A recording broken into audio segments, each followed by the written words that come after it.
Okay, good evening, guys. I'm Hadassah, and this is Viola. We are the founders of Connect. So, 3 years ago, I come to Australia. I was lonely, and the rent in Sydney really did surprise me, double Q. So, three years ago, during these 3 years, I moved further and further away from the city center. But renting in Sydney is really uneasy. The same situation comes to 1.2 million international students in Sydney. We have interviewed online with 50 international students. The proximity of work and study and the price are the major concern they consider when they choose the property. So, what about the other side? The population of people aged above 65 years old will increase to 4 million. In 2021, 1 of every old people lives alone. 80% of Australians have spare room. We have also done 20 face-to-face interviews to different people, and 40% of them are satisfied with our project. So Connect sees this as an opportunity to bring people together. The old people can actually give free or cheaper accommodation to international students in exchange for an agreed level of help. So we believe that all the problems could be solved, and we are the solutions. All international students and the elders in Australia are facing the decreased living expenses. And we believe that international students through us could save more through cheaper rental payments, and on the other hand, Australian elders could gain extra income. Besides, as international students, we all experience extreme level of loneliness when we first launched in Australia. We didn't have friends and families, and we only know ourselves. And in that case, if we have known a place that we could call home and could connect to the elders in Australia, it would be a great experience for us. And on the other hand, over 1/3 of Australian elders live alone. And we believe that they probably will experience the same level of loneliness. And we, as a platform, if we could connect the elders in Australia and the local and the international students, we believe that the friendship could eliminate their loneliness. Plus, we also offer a place to reduce the cultural barriers for international students. So, Connect aims to provide a cheaper and a convenient home sharing experience to connect people from different cultural backgrounds. So, basically, how does that work? We've done a lot of interviews with different people, and surprise, surprise, we match one of them. We firstly collect the basic information and requirement from both party, Chen and Jenny. And secondly, we hire the professional volunteer to do the possible matches and personal interview with different party. And thirdly, we will arrange interviews between the home sharer and the house owner, and then they will negotiate the price. And finally, they agree on the price of $180 per week for rent and 10 hours cleaning help. So basically, our business provides 4 elements of service, including cultural exchange, platform, and also the matching process and ongoing support. To generate revenues, we will charge 15% of the agreed upon rental payments to the tenants, and we would also charge extra $150 to the landlords as administration fees. So we believe that our potential is unlimited. The current market size of the international students include 1.23 million people in total, and the growth rate from 2016 to 2017 was 15%. We believe that the growth rates will continue to grow exponentially.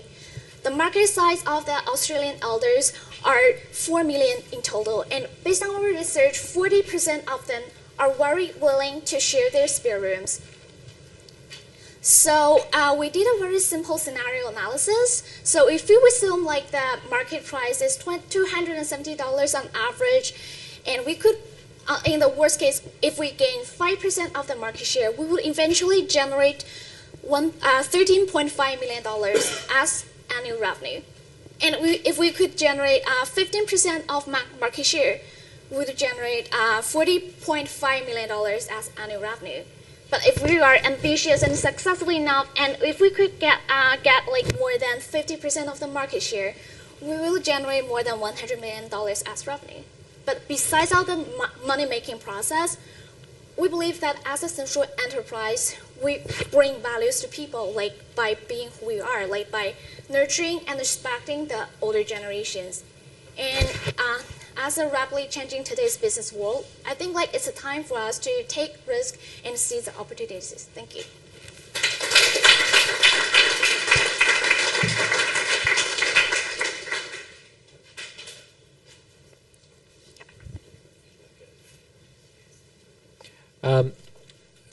Thank you very much, and this is a very worthy problem, and you've spent a fair bit of time explaining that, but I think most of us can appreciate both sides, and it's a win-win here if you can achieve these objectives. So well done on that, and Sydney in particular, Sydney, Melbourne, the big capital cities, a real challenge. It's just interesting that I am aware that there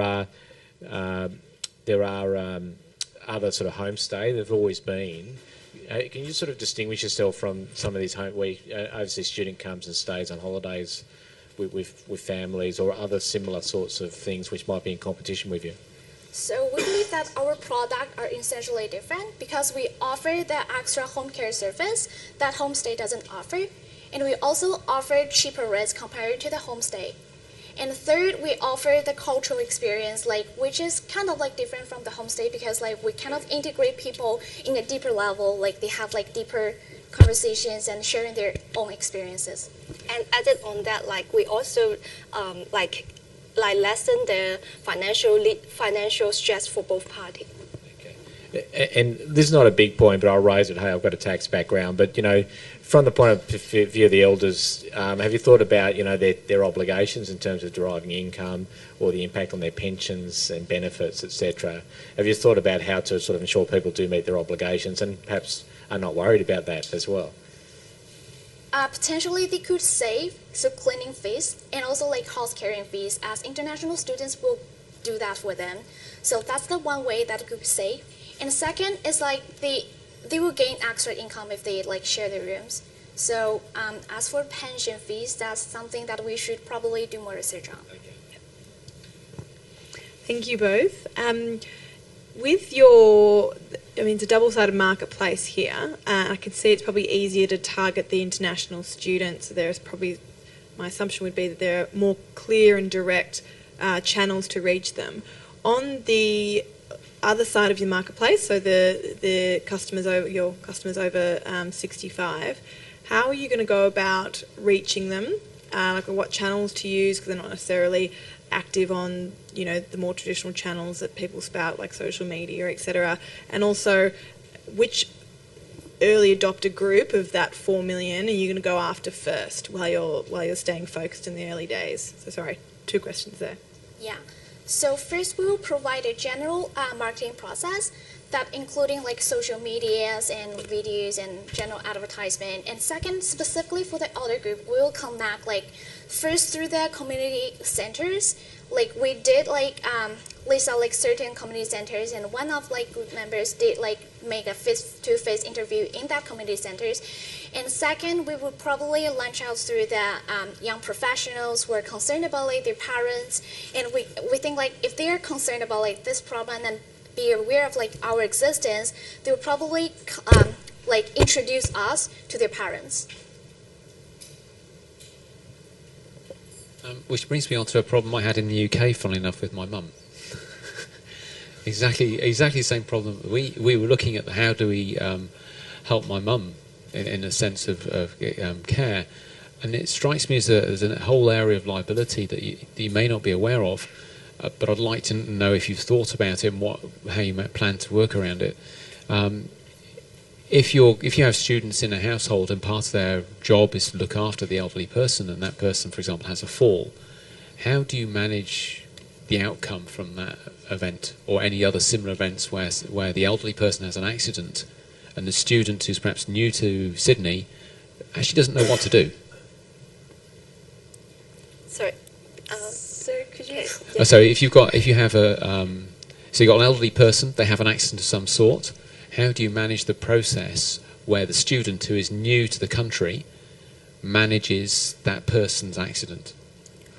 Well, first, we have like a specific matching process that will best suit each other. So probably this household doesn't need specific caring, and the international students doesn't really have specific skills to care for their old people, and he just came to Australia.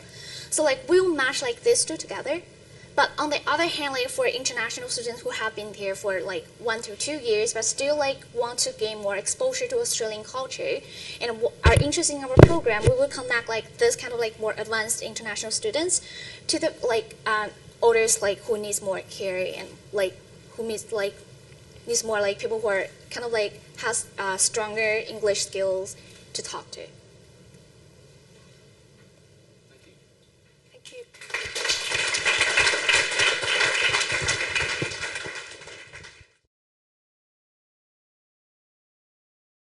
All right, and we have 2 awards to give away for the Best Female Leaders.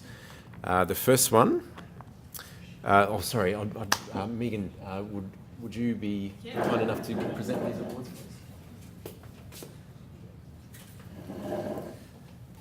please? The first one goes to Howden Hung.